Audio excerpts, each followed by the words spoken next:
What's up, Magic fans? Welcome to episode 37 of Orlando Magic UK's podcast, Penny for Your Thoughts. I'm joined, as usual, by the gruesome twosome. Sorry, Mikey, I've stole that off you. Mikey, Hang on, it was my line to start with. Oh, was it? All right, butt out. How's it going, Mikey?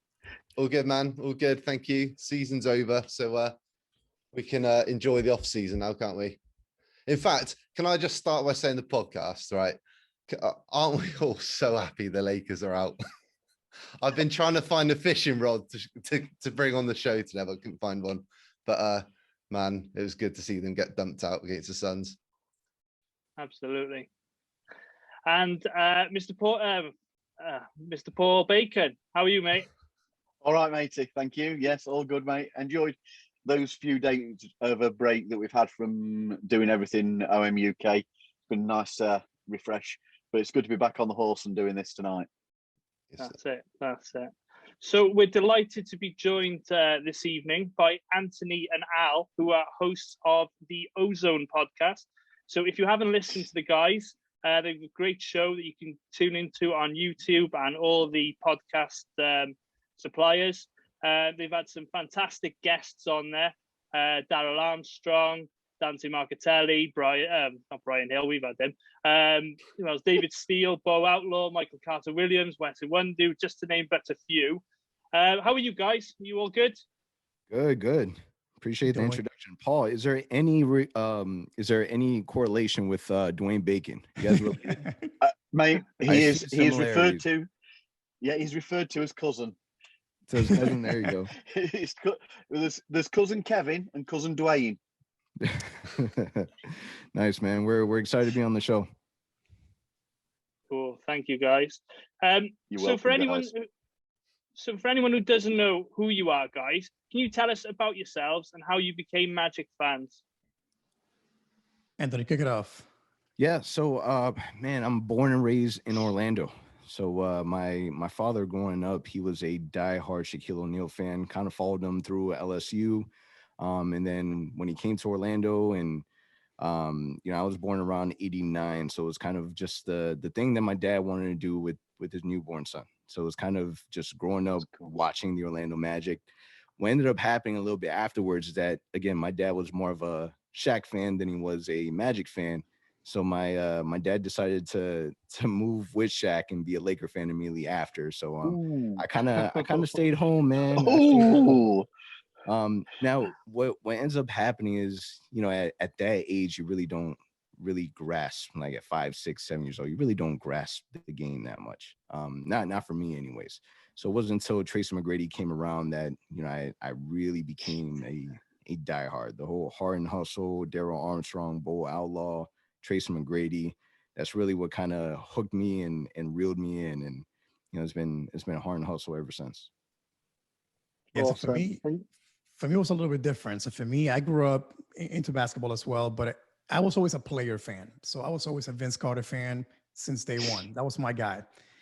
As he got older, I transitioned to Stephen Curry, and that's kind of the guy that I followed for the longest time. But in that time frame, one thing you'll find out about me pretty shortly here is I'm not a LeBron fan at all.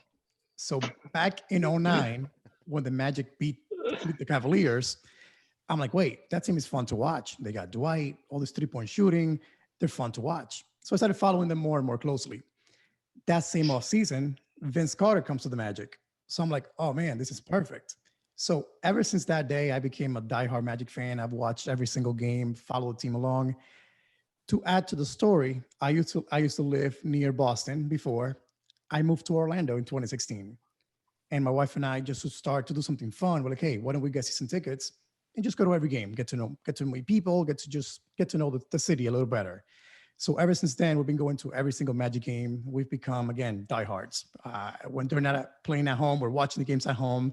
So yeah, that's kind of how I became a Magic fan. And then, of course, I've met a great group of guys along the process, including Anthony. And again, that fandom has grown ever since that time. Al has had every single reason not to be a Magic fan, and he still decides to do it. So that's awesome. And we got to meet you, Al, didn't we, at the playoffs in 2019? I mean, Mikey dug a photo up couple of I weeks think ago. I think it was Jeannie, wasn't it? Posted it on Twitter. Yeah, it was. Weeks ago now. And you sent me a That's message, right. Al, didn't you, saying I didn't realise we actually met each other before the game. I think it was game 4, wasn't it? We caught up in Harry Buffalo's before the game. But That's so right. did you guys start the podcast before that? We started it actually, when was it? November 2019. So it was after. So it was after we met you. Okay, yes. cool. Good But in stuff. that whole process, Anthony has been running Orlando Magic HQ on Instagram. Yeah. I was kind of just posting things on Twitter left and right about just the Magic and kind of starting a little presence on Twitter. So back then, the podcast was not even an idea just yet. Yeah, cool. So tell us, after starting the podcast, how challenging was it to grow a following and keeping it fresh by finding new topics, to talk about every week? You drop a podcast every week. It's very good. Yeah, so I mean, number one, it's a lot of work, and you guys can recognize that, right? So you guys have been doing this for a while.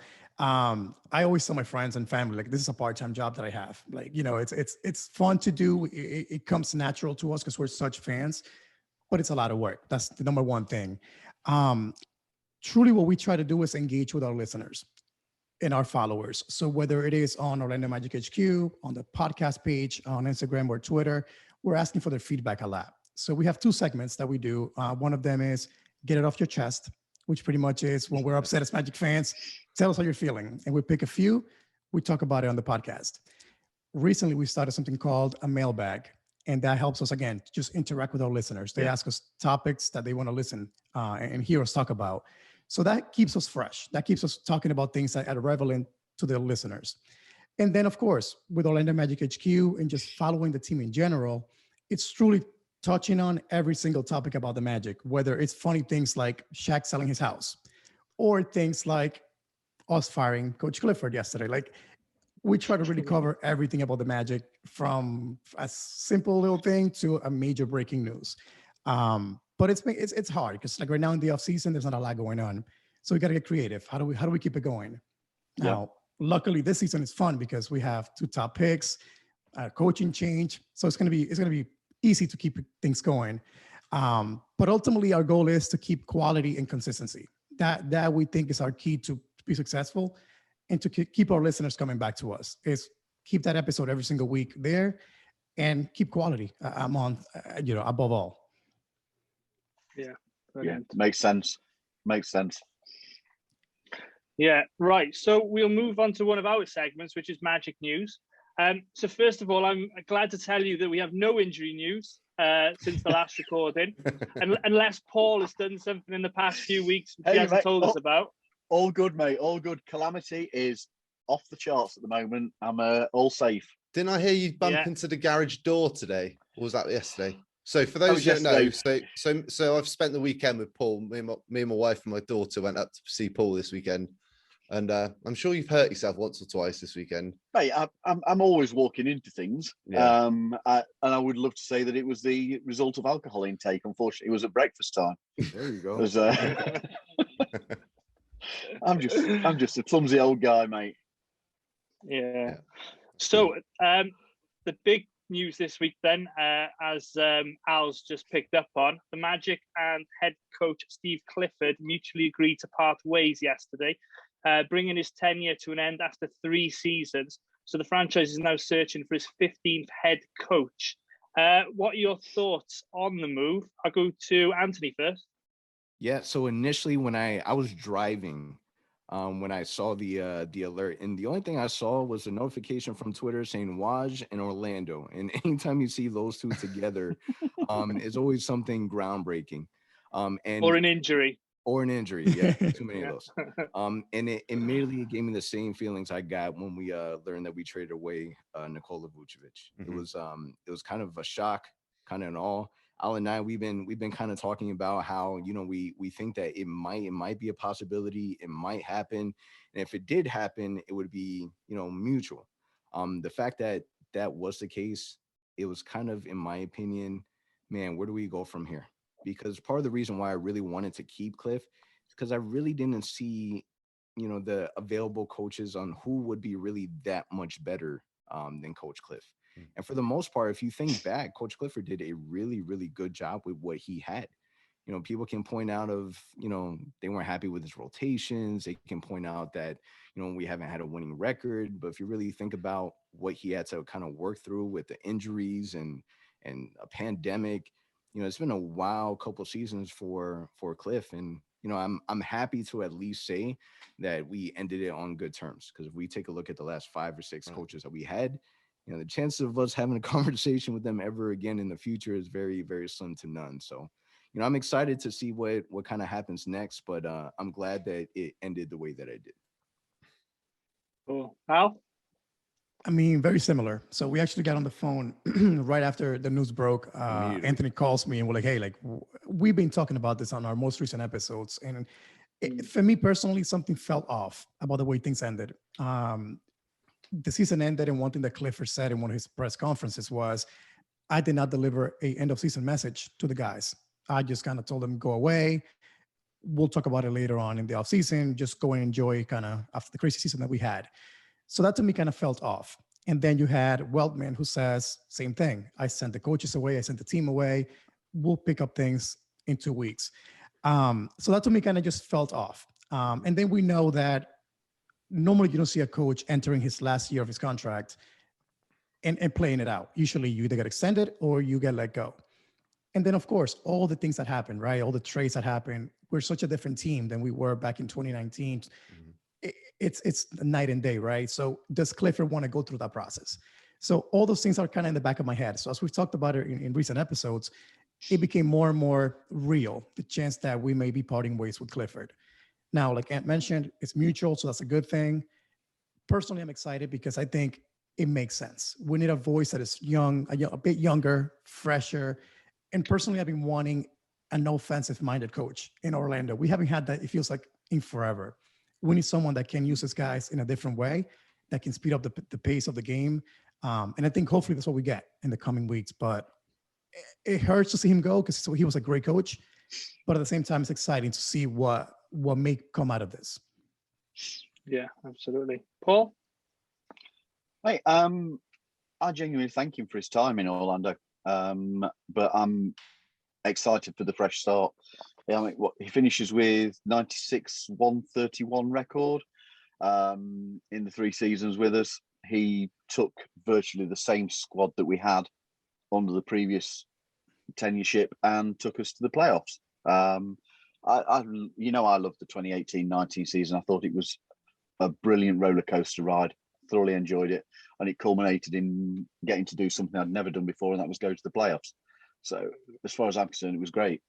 I think it's really helpful that he's been honest with the management and expressed that he doesn't feel, or it appears that he doesn't feel he wants to be part of a rebuild. And you get that. At the stage of his career, I entirely get that. Personally, I like that he held the players accountable. I like he didn't celebrate moral victories and whatever. We've all had criticisms of some of the rotations that he really did favour certain players, but I think you get that with any coach. But this off-season, we've potentially got 2 of the biggest decisions in Orlando Magic's history for some years. And let's be fair, the front office are going to be judged on those decisions. It's going to be their legacy one way or the other. So I think as we entered a rebuilding process, it's understandable why it's happened, and I'm excited for the change. Yeah, all good points. Mikey? Like Anthony, I thought that I was surprised when I heard the news to begin with. I felt like Cliff was the ideal coach for this young group at the moment. I don't think any of us thought he was a long-term fit. Even when he was hired a couple of years ago, it was almost like a stepping stone to that next development level for a lot of these players. So in that way, it wasn't really the way to go forwards. For me, I think that, like Al said, a younger coach is going to be a better fit long term. Me and Paul had this conversation this weekend when we heard the news that Eric Spoelstra is one of the best coaches in the league, who came through the ranks, built up and up and up from video coordinator to assistant coach to head coach, and kind of learnt that Heat culture a little bit before he got given the main role. And I feel like we need that long-term fit in Orlando now, especially with the younger group. And we're going to talk about candidates shortly anyway. But yeah, I don't know. I think one of the key points that Weltman talked about in this press conference was about everything's got to align. And I said this a few years ago when Frank Vogel left, or when there was talk that he was going to go. You've got to have a coach that his philosophy fits with what the front office want at the same time. So if Cliff doesn't see that anymore, then you've got to make that move, whether it's mutually agreement or however it goes down. So they need to find that coach who fits what they want going forwards, really. Yeah, definitely. As you said, yeah, it's one of the most important decisions. Do you think we'll get the coach before the draft, now bearing in mind, or do you think it'll be something that might happen after the draft? Do you think it's important? Oh yeah, it's important. How? I think if you ask me, we probably will have an answer here by the end of the month. I think you definitely have to go into the draft knowing who your coach is. Yeah, I agree. It just helps the structure of the team, right? Know what direction they want to go into. They got to be on the same page. So I think if you ask me, within the next maybe 3 to 4 weeks, we'll have a new head coach. Mm-hmm. Yeah, cool. So just let's have a little look at the potential head coach candidates that have been mentioned. So I did a quick little look on all the socials. So the names that have stood out: Terry Stotts, obviously, having left his position as the Blazers head coach. Anthony Hardaway, and I know a lot of you like that, and some don't. Chauncey Billups, Sam Cassell, Darrell Armstrong, Patrick Ewing, Jerry Stackhouse, David Vanderpool, Becky Hammond, and Kenny Atkinson are the names that have been bandied around. For me, Vanderpool, the Wolves assistant, is my favourite. Just for the mere fact that he interviewed for the coaching job 3 seasons ago, and made it to the final sort of cut. Didn't get it, of course. So there's that continuity that the front office have spoken to him, know what he interviewed like. He's gone away. He's learned his craft a little bit more. And I think he fits the timeline, like what you guys have said. He's in his 40s. So to come onto a team like this might be a good idea. A couple of people have said they want Penny Hardaway. Now I love Penny. Everybody loves Penny Hardaway. But you want to give, Chris mentioned this. He's in a UK Magic group chat, and I think it's a very valid point. If you bring Penny Hardaway in from Memphis, he hasn't got any NBA coaching experience. You give him a very young roster. If he starts losing, people get on his back. He could be fired in a season or two, and then sort of his name's a little bit muddied. The water's muddied with his time in Orlando. So for me, I wouldn't go down the Penny route. I'd go with Vanderpool. So Paul, what do you think? Who would you go for, mate? I definitely don't want Terry Stotts. Not a fan of the idea at all. He did little in Atlanta or Milwaukee. Portland, he arrived with what was already a strong core. They'd already got, I think it was LaMarcus Aldridge. They got Lillard as a 4-year college player, so he was already quite developed. Not for me. I don't want to see Terry Stotts. One name that you didn't mention, G, that there is a little bit of history with for us is Jason Kidd, because he was involved with John Hammond in Milwaukee. So you've got, and I think that we're going to possibly see somebody who has some form of history with our front office. So you've got John Hammond there, who's got the history from Milwaukee with Jason Kidd. I'm not convinced he'd be interested, and I'm not sure with his record as a head coach, he's the guy to go with. But I think he's somebody interesting. Equally, Jerry Stackhouse has that history in Toronto with Velton. So there's that possibility there. The other two who I don't think you can discount entirely are Ty Corbin and Pat Delaney.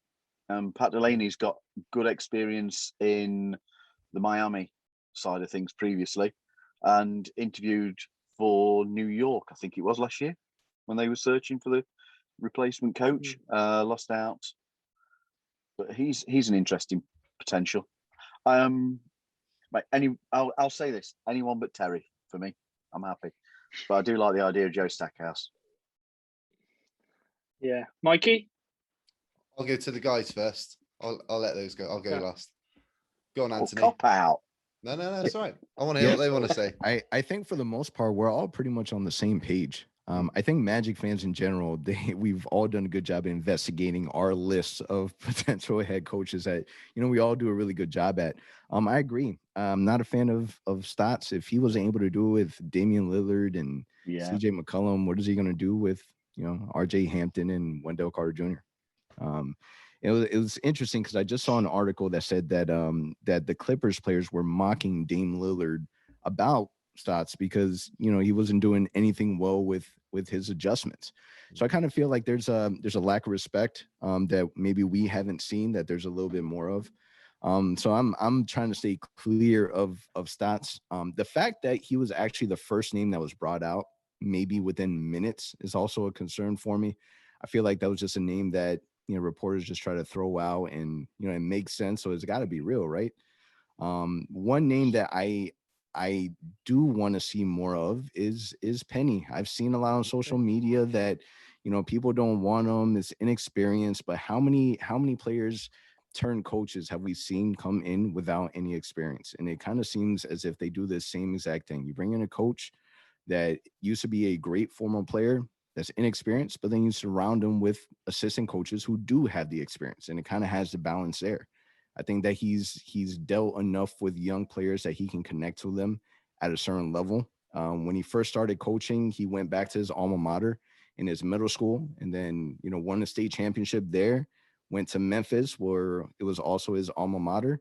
Recruited the #1 recruiting class. He had players that were committed to Duke and to Kentucky, and decided to pull out and play for Penny. And was able to take that team to their first NIT in a really, really long time. And for him to come back to his alma mater in Orlando, to me, in my opinion, would make sense. One of the things that I feel like the Magic have lacked for a really, really long time, and it's around free agency, is when you bring a free agent in, who do you have to convince that player that this is the place to play? When you have the Miami Heat, you have Eric Spoelstra, you have Alonzo Mourning, you have Tim Hardaway. You go to LA, they bring out, Magic Johnson and bring out the rings and the banners. Yeah. Who do we have to do that? We really don't have that type of player. So where you bring Penny in, go look at his highlights, Google him. Michael Jordan, the only one player that he's ever wore sneakers that weren't his were Penny Hardaway. Penny Hardaway wasn't just an average player. He wasn't just an okay player. He was elite level. And if we're able to bring him back to Orlando in any capacity, and we're talking about connecting with young players, he's already shown that he's able to connect. If your worry is that he's inexperienced, then go get assistant coaches who have that experience. That way you can kind of have a fallback plan. But as much as I would love to see Penny, I don't see it happening. But hopefully, my fingers are crossed. Yeah, for me, it's got to be. I'm a big fan of Kenny Atkinson and what he did with the Brooklyn Nets. So I watch a lot of that team when they were kind of developing, right before KD and what it's become of that team. And they were fun to watch, man. Like they really did a really great job developing young talent. And you got Jarrett Allen, Caris LeVert, Joe Harris. Those are all guys that were really rookies or unknown names at that time when they were coaching. When he was coaching them, and now look at who they are. They're all getting paid tons of money. They're all key players in good teams. So Kenny Atkinson is a name that to me stands out automatically. You mentioned the name David Vanderpool. Like you mentioned, he was one of the finalists for the Magic job. He didn't end up getting it at the end. This team has shown, or our front office has shown, that they like to go back to those guys that they liked before to bring him in. You mentioned again the name of Jason Kidd. Like I said, he there's some connections there. So I think we may end up seeing that happen in this search, where we may look back at guys that they've worked with before and see if they have any interest in coming to Orlando to coach. But like Anthony said, I would like to see a player come to Orlando in any capacity, whether it's as a head coach or a assistant coach, Chauncey Billups, Penny, Darrell Armstrong, like it would just be good for the culture of Orlando to have an NBA player sitting on the sidelines, coaching these young guys that know those players and that respect what they have to say. So for me, I'm kind of wide open, but if I had a choice, it would be Kenny Atkinson, just because I trust his development of young players. Cool. For me, I put this on Twitter earlier. I maybe probably went too far with it, but I said this might well be the most important decision the Magic make this offseason, who they hire as the head coach going forwards, because we saw this under Rob Hennigan when we signed Jacques Vaughn. If you get that head coaching role wrong, it could really stunt your development of the young players. For me, there's three coaches on the top of my list. The one we haven't talked about yet, which I would love to see, and I don't think it will happen, is Becky Hammon. And the reason is I think she's going to succeed Popovich in San Antonio when he eventually retires. But I think somebody who's got that respect around the league would be a good hire. Vanderpool and Stackhouse are the other two. They're in their late 40s, so they've got a lot of NBA experience. The one thing Anthony said, which he had a really valid point, is NBA experience doesn't always translate coaching into being a good head coach. We've seen this with Brad Stevens with the Boston Celtics. He come from college and he's developed into a really good head coach in the league as well. I don't want Terry Stotts either. I just feel like that's maybe another Steve Clifford hire, a short-term answer. And I think we've already talked about it.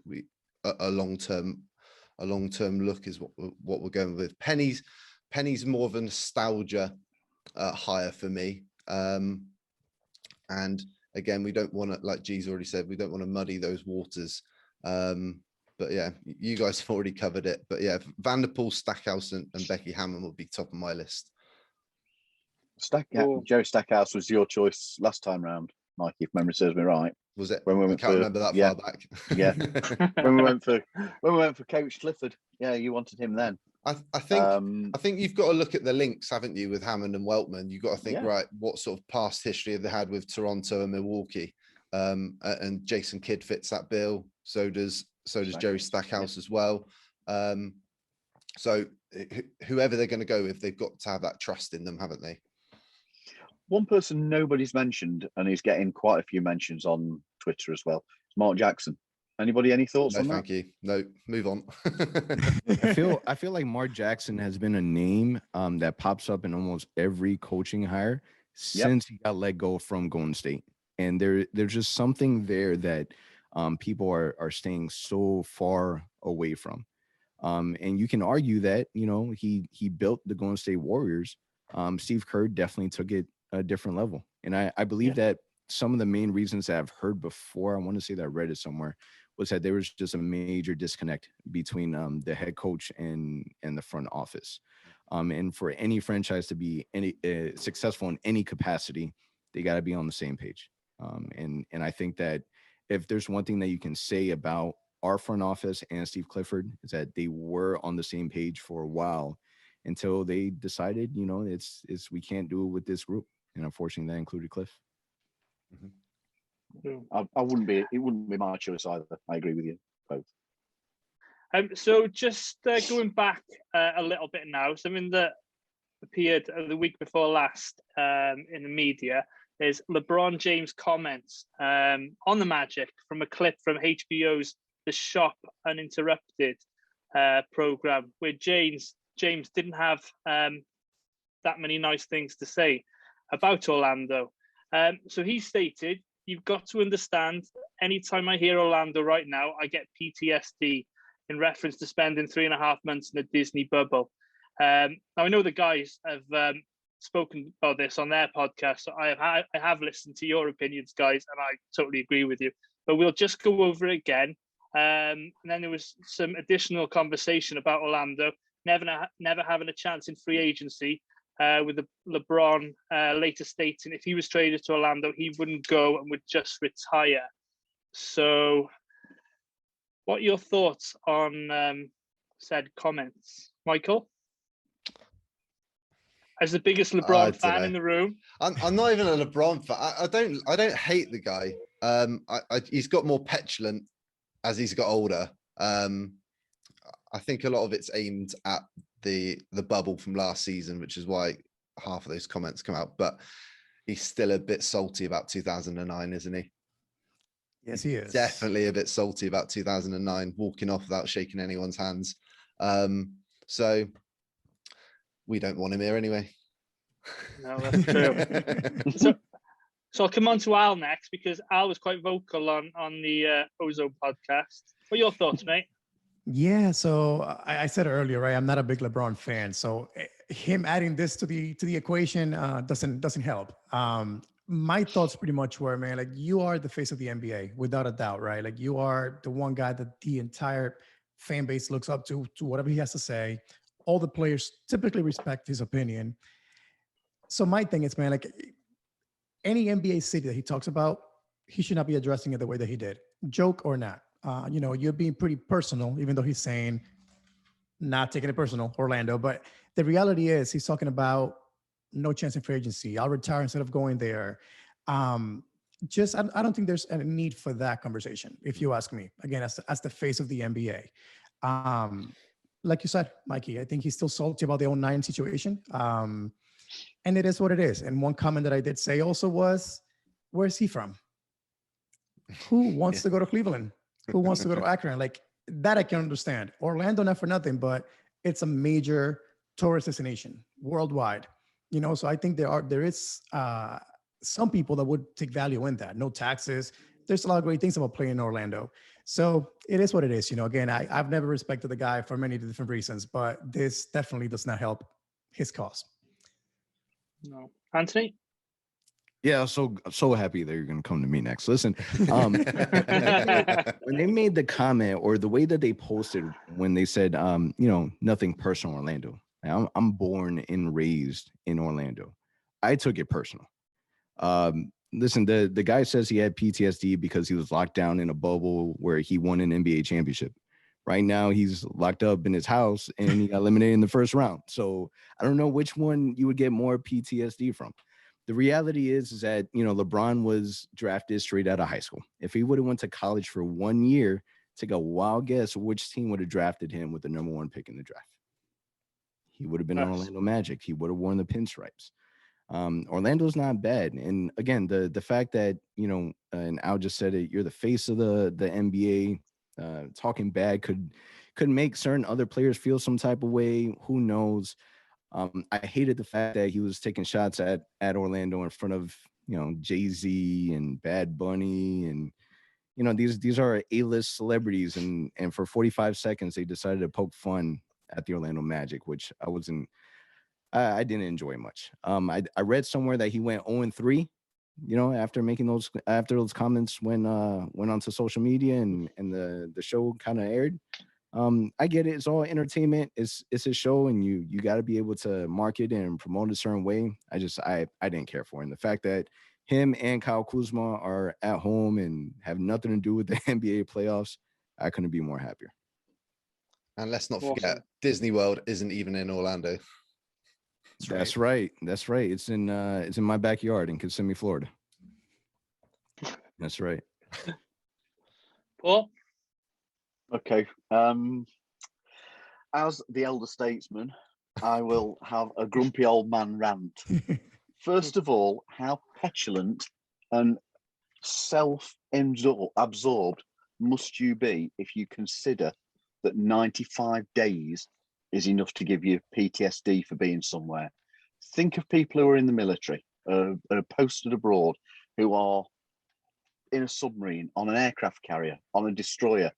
They are away for much longer and not in any way near as much luxury as that man experienced.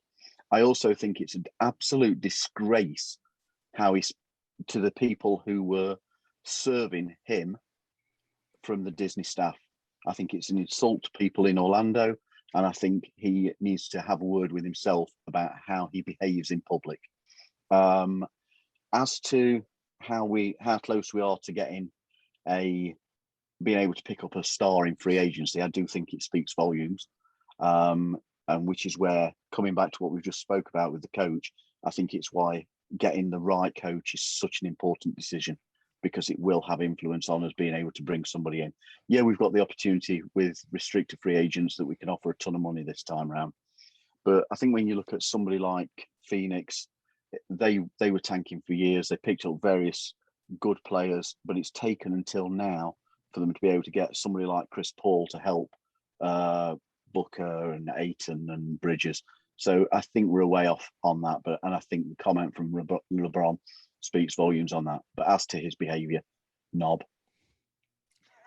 We'll have to bleep that out, Paul. No. I'm leaving that in there. He deserves it. You got to keep him. By the way, I like Paul more and more now. But it's an interesting point that you said that.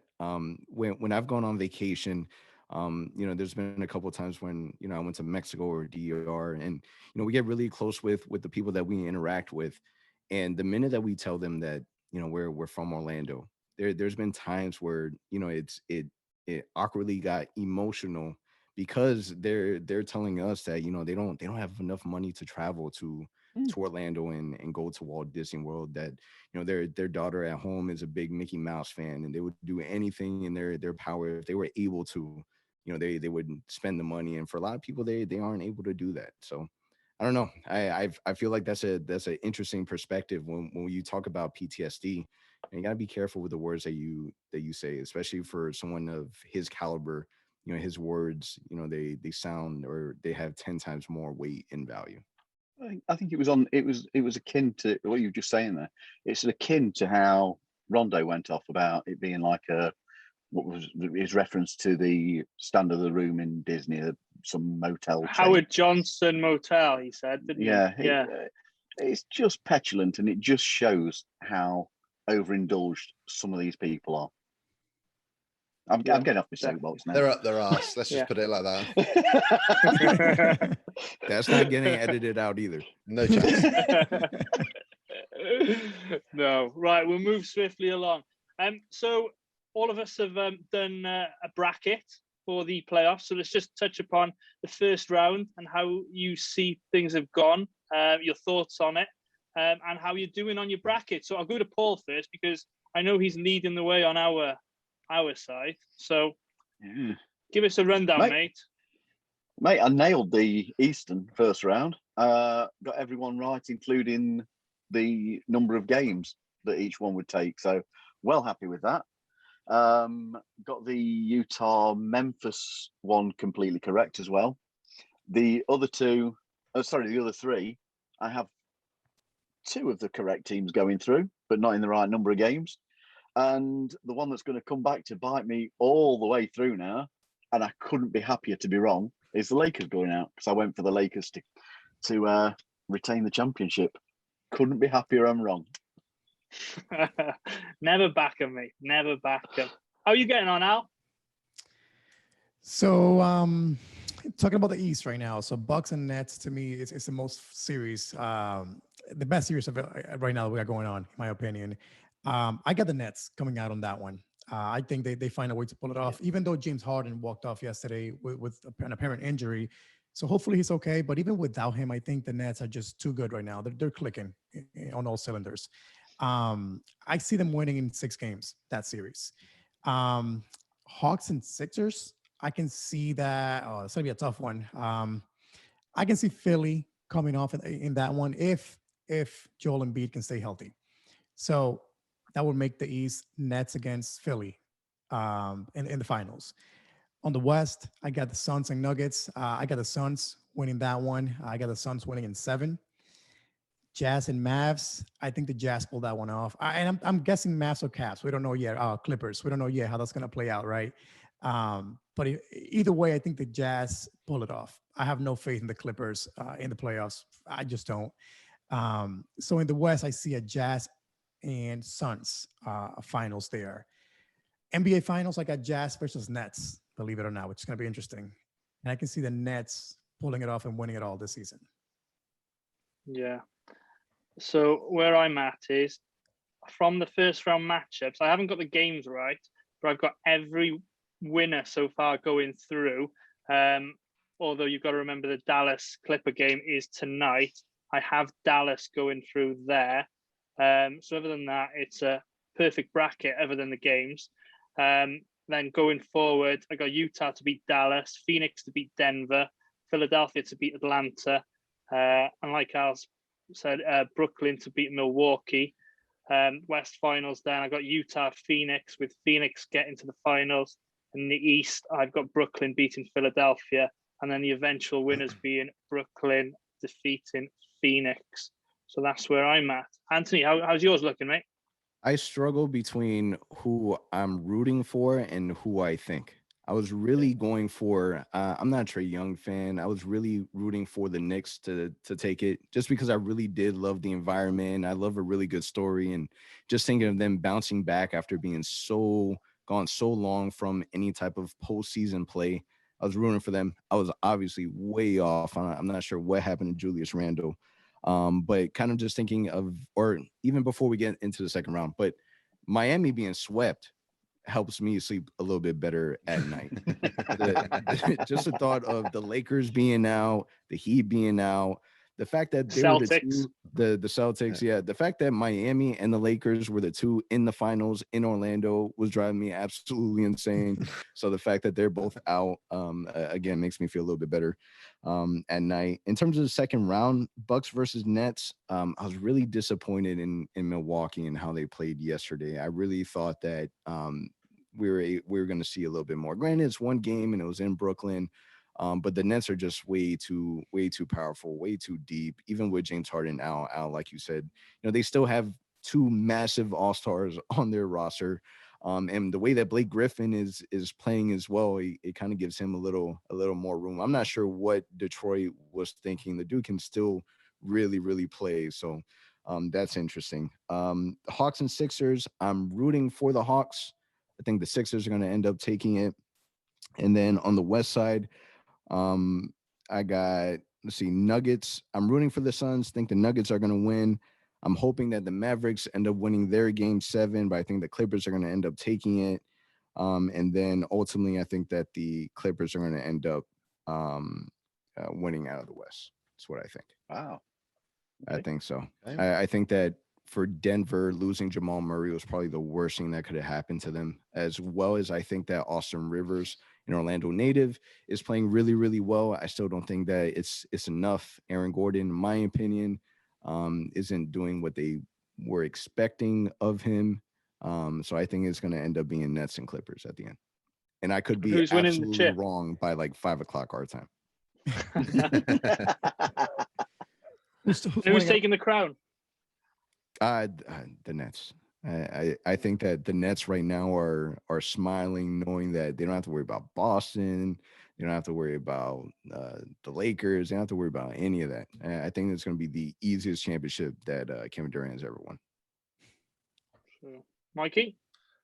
I was doing all right in the East. I was only out by one game with 3 of the 4 first round series. I've got the Nets in 6 over Milwaukee. I've got Philly in 5 over the Hawks. I don't know if you guys have seen the final score. The Hawks game's just finished and they beat Philly on the road. So I've got Philly winning the next 4. I had Philly going to the finals, partly because they didn't want Brooklyn to, so head over heart a little bit. So I've got Philly in 7, but I think with Embiid having a meniscus tear it might be an issue for the Sixers this season. So I see the Nets going that way now. If Dallas don't win tonight, 3 out of the 4 semi-finalists in the West I've got wrong. So I had Portland and the Lakers. So they're both gone. So I think it's going to be Phoenix and Brooklyn in the finals this year. I think Brooklyn are going to win it now. So yeah, I think that Embiid injury might just swing it the other way. And if Brooklyn do win it, how annoying are the bandwagon fans going to be? Oh, mate. Oh, yeah. Yeah, don't even go there. Don't even Twitter go there. is going to be a place to avoid for a long while. Why? Because there aren't that many fans, are there? We'll have to do what Gary Neville did after Liverpool won the Premiership and just go off Twitter for a few months. There you go. Every So, Nets fan has a Knicks jersey in their closet. there's your clip, and a boys. Golden There's your State clip. one. It's like Yeah, true. Lakers fans, aren't they? With Heat and Cavs jerseys. Yep. I told you. That's right. I told you this story yesterday, Paul, didn't I? Where Yeah. my last game. So we went to the playoffs. It was the last time we went over to Orlando. But when I last went with my wife, we watched LeBron and the Cavs, and I'm sat in the ozone. Funny enough, chanting "Let's beat the Heat," and there was a load of Cavs fans sat in front of me. They all turned around. I was like, "Yeah, but you were all Cavs fans you were all Heat fans last season." So I was just like, "Just go egg them on, haven't you?" And how much Yeah. did you get from your wife for winding them up, mate? Oh, she doesn't like it when I would go to other players, but that's what you're there to do, isn't it? That's what you're there All to part do. of being a sports fan, the banter. You've got to give it. Absolutely. Yeah. Right. So Anthony and Al do this on their show every week, where they'll do a simulation, which I'm quite a fan of. See where the Magic come out, and they basically say who they're going to pick. So I would encourage you to go back and watch their last couple of episodes and see their analysis on who we would draft if we pick in certain places. But just for this show, let's just say the Magic pick 3rd and 8th, and everything holds true to form. Who are you taking, guys? Al? And so for me, I'm a big fan of Jalen Green, and I've been for a while now. I think he's a perfect fit for our roster. I think he fits in right at the shooting guard position, maybe even the 3, depending on our new coach and how they want to play. So if Jalen Green is available at the 3, you got to go with him. I think Cade is the unanimous #1 pick. Like, unless we jump up, there's no chance for us to get him. So if we stay at 3, Jalen Green. With the 8th pick, I said in this week's episode in our podcast, I don't see the Magic drafting 2 guards. I just don't. We have already enough guards as it is. So if Scotty Barnes drops to number 8, that would be a guy that would be interesting to me because he can play the 3, he can play the 4, good defender. Not really a good shooter, but that's okay. You know, we're building a lot of good guards that can shoot, and we have a Okiki that can shoot at the 4. Bamba that can shoot at the 5. So we don't need necessarily a shooter.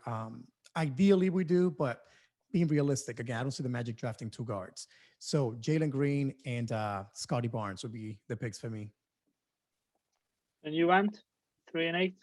Yeah, it's as if Al and I should start a podcast together and talk about who we should select, because they're kind of identical. I think that the top 3, they're you know that it's going to be Cade, Mobley, and Jalen. You know it's going to be those 3. If we're at 3rd, then you're really going to select whoever's left over, and we're hoping that is Jalen Green. In my opinion, if you select Jalen Green at 3, is as if you won the NBA draft. I think he's that good. The 8th pick, or the Chicago's pick, fingers crossed. I am praying that it conveys. If it conveys, what makes it tricky, in my opinion, is that our roster is already so young. And if you take a look at last season, Cole Anthony, Chuma Okeke, who's considered a rookie, finally playing in his first season. Then you trade for RJ Hampton. That's already 3 rookies that you had just last season alone. Adding an additional 2, I think that it kind of overwhelms the roster a bit, and it's really, really difficult to develop. So I think that if you select 3 and that pick does convey, I think that you do everything in your power to try to combine that and move to get that #1 pick for Cade. I'm not sure how that would work or if they would even consider it. But I think that the gap between Cade and, the 2nd and the 3rd pick is really, really wide. I think that Cade could be a generational type of player. But if that's not the case, then I would definitely look into a player like Moses Moody, who's a 6'6" shooting guard. And, he's an offensive driven player. NBA comparison is Joe Johnson. So you kind of can't go wrong with that. Because I also, the left brain side of me also thinks that you just draft as many talented players as you can, pull them all in a room, and then have them compete to find out who's the best one, and then kind of go from there. So it's a really good position for the Magic to be in, for sure. Definitely. Cool. Right. Before we get to some trivia, we'd just like to take the opportunity on the podcast, and I speak on behalf of the three of us, to say thank you to Rich, Bryn, Dean, Jimmy, and Rich, who run the NBA UK fans account, promoting basketball in the NBA community in the UK. They nominated us for the best team-specific podcast of the year. We were lucky enough to win that, going up against some great content from other NBA team-specific fans. Thank you very much. So, yeah, just wanted to say thank you very much to them. Keep listening, and let's go back to back, boys. Let's do it. We can do it. Without doubt. Keep attacking, mate. Right. So I got two quizzes for you boys, okay? Now, Paul's not a big fan of the quizzes. Let's be honest with Paul. So, I hate it. So the first part, I'm going to let you all collectively answer. And then the second part of the quiz, I'll let you go into teams, okay? So the first part of the quiz. I apologise to whoever gets me in advance. If I get it wrong, can we edit that portion out and redo it? Is that possible? They won't do it for me any single week, and I get it wrong every week. Right. So, seeing as we're searching for the 15th different head coach in franchise history, bearing in mind we've had one that's coached the team twice, let's see if between the four of you, you can name the head coaches, but in order of most recent to the first. Okay? So, I'll let you start it off, Paul. Would that be Steve Clifford? You'd be correct with Steve Clifford. Who was before Steve Clifford? Anyone? Just shout them out. Vogel.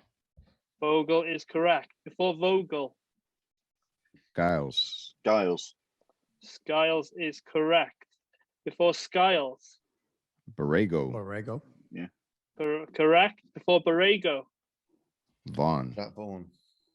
You're very good at this, Anthony. Yes, I've got trying to get all my answers out early. That way I go quiet.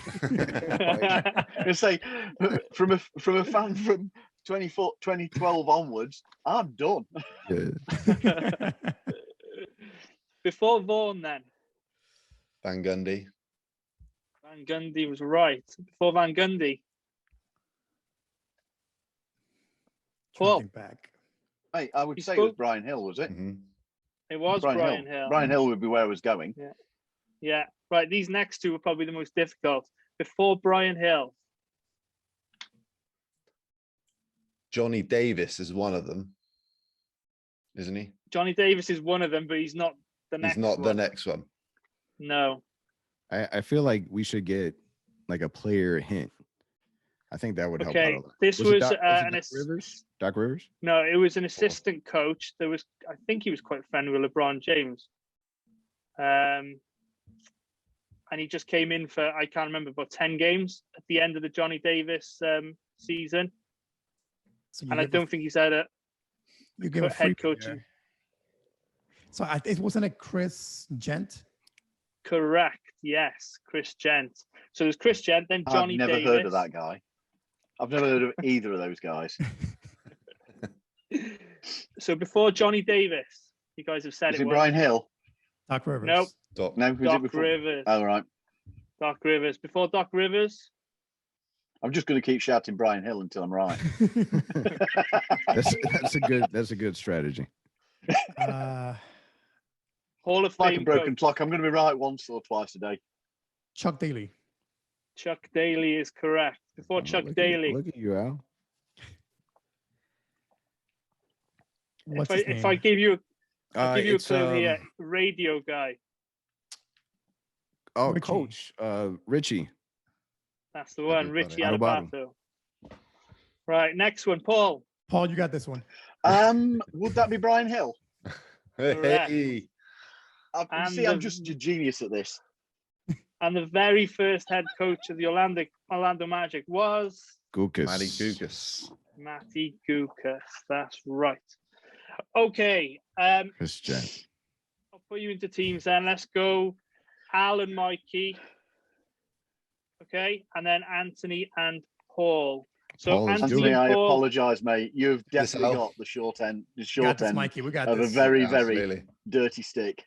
Your cousins with Dwayne Bacon. I feel good. Right. So this game is who's that journeyman? So I'm going to tell you the teams in order of who they played for, and I'll also tell you the years that they were with the Magic. So each of these players played with the Magic at least once. I'll tell you the years. I'll tell you the teams before or after. And you got to try and guess who that player is. So Paul and Anthony, first player is. So the first team he played for was Orlando between 2000 and 2003. Second team was Memphis. Third team, Minnesota. Fourth team, Washington. Fifth team, Miami. Sixth, Memphis. 7, Cleveland. And his last stop was in Denver. Any guesses? That's too easy. Too easy? Yeah. Really? Do they get the same question if we get it wrong? I suppose they can jump in if they want, if you get it wrong. Just because Mr. Too Easy, I feel like he's just blowing smoke. Hey. I don't know why I'm thinking Troy Hudson. That's the name that pops up. It's not Troy Hudson. What year Go was on, Troy Al. Hudson? Go on, Al. Go on, Al. See, I was lying. I just wanted to make him nervous. I'm trying to think here. So have we mentioned him today? No. Is it Mike Miller? It is Mike That's Miller. what I was thinking. Nice. So in my defense, Troy Hudson played with the Magic from 2000 2002. So I was there almost. He was in Minnesota as well. Yeah. And he was in Minnesota also. Yeah. So close. Right. Point to us then. Yeah. Okay. So let's go with Al and Mikey. This one's quite difficult. Okay. So the first team was Washington. Second team, Dallas. Third team, Denver. Fourth stop was in Orlando in 2003, 2004. Next stop was Houston. After that, Dallas, Denver, Charlotte, Portland, Miami. Oh, this is easy. Go ahead, Al. That's a tough one. So you guys got the easy one, Mike Miller. Then we got this. You just name him again, G. Yeah. So it was Washington, Dallas, Denver, Orlando in 03-04, Houston, Dallas, Denver, Charlotte, Portland, Miami. I can't think of anyone. Do you want a clue? Please. So he's currently an assistant coach at the last team. Got it. Maybe not. Go on then. After this, What was the last team? I'm gonna take Mate, a what stab. was- I'm gonna take a What was stab. the last team? Juwan Howard. Juwan Howard would be correct. Wow. Nice. 2-0. That's awesome. There you go. Not bad. Because he was traded from Orlando to Houston as part of the T-Mac deal where we got Mobley, Francis, and Cato. Right. So Paul and Anthony. Right. This is a short one. Have I got to Oh, go okay. again? there's more. Yeah. It's only Oh man, there's more. two each team. You're good. Right. The first stop, Orlando between 2013 and 2016. Oklahoma, Indiana, Houston, Miami. Victor I Oladipo. wonder why you've given me this one. I'm just having a Jump wild in, Al. stab at being Victor Oladipo. Orlando. Mr. Oladipo. Can I- Mate, that was far too easy. I know. That's too Paul- easy. Paul We were and going I for the struggled. sweep then. Paul and I struggled. I saw Paul sweating. I was sweating also. We had to So Paul, a couple of weeks ago I put clues up behind me. Oh, It's no, an you've not done it Oladipo again jersey. to me, have you? There's an gonna Oladipo stop- jersey up there, and there's also a Howard jersey. Now, whilst it's not Juwan Howard, Howard is up Oh, there. yeah. There we go. So there's one more now for Mikey and Al to conclude. So this is a current player. He started in Golden State, Philadelphia, Orlando between 2014 and 2016, San Antonio, Atlanta, Sacramento, Atlanta, and currently Miami. I think I think I might. I think I might. Go for it, Mikey. Go for it. Dwayne Dedman. Yeah. Dwayne Dedman gets you the point. Yeah. Too easy. It's over. See, why couldn't we have that one as our first one? Way to get carried. It Al. was just the Good way. job. I Just the knew way that the one. cookie crumbles. So We could have there actually we gone go. 2-2 this week. Oh man. Yeah, I know. If only you'd looked behind at the jersey. Mate, to be fair, who was the other Howard guy? I've never heard of him. Juwan Howard. No. He's an assistant. Fair enough. I've Fair also enough. his name's also popped up in head coaching rumors as well a few His times. name definitely has. Right, yeah. Yeah. Still didn't know him. So No. before we wrap up, G, so who's everyone's predictions then for head coach? Who are you going with? If you had to take a stab Vanderpool. at that. I'm torn between Vanderpool and Atkinson. I'll go with. You want to say Penny, don't you? Yeah, I do. But Penny is not. I'll go left field. I'll go Jason Kidd and Jerry Stackhouse. I'm Stackhouse. I think it could be Jerry Stackhouse. I agree with Anthony. It's one of those two for me. And the way that the Orlando roll is going to be none of the names that we just mentioned. Yeah. It will be some guy Someone that we didn't coaching even think in about. Europe somewhere. Yeah. Yeah. Yeah, can you imagine? Yeah, there we go. So thank you, Anthony and Al, for joining us for this episode. Hope you had a good time. Absolutely, guys. It was Definitely fun. We got to do it Yeah. again soon. Yeah. Thanks for coming on, Absolutely. guys. Yeah. So for all the latest news, please follow Orlando Magic UK on Facebook, Twitter, Instagram, and subscribe to our podcast and YouTube channel. Please visit our website for all our affiliate links, including 10% off NBA EU store with the code Magic UK 10. All some exclusions do apply. It just helps us keep up the payment on the website. So yeah, until next week. Well, it won't be next week, will it? When we do the next one, guys? We haven't decided yet, have we? We're definitely doing something on draft lottery night, aren't we? Whether it's going to be a full-blown podcast, but we're definitely doing something then. Yeah. Because it's going to be way beyond Mikey's bedtime. Mate, now's way beyond my bedtime.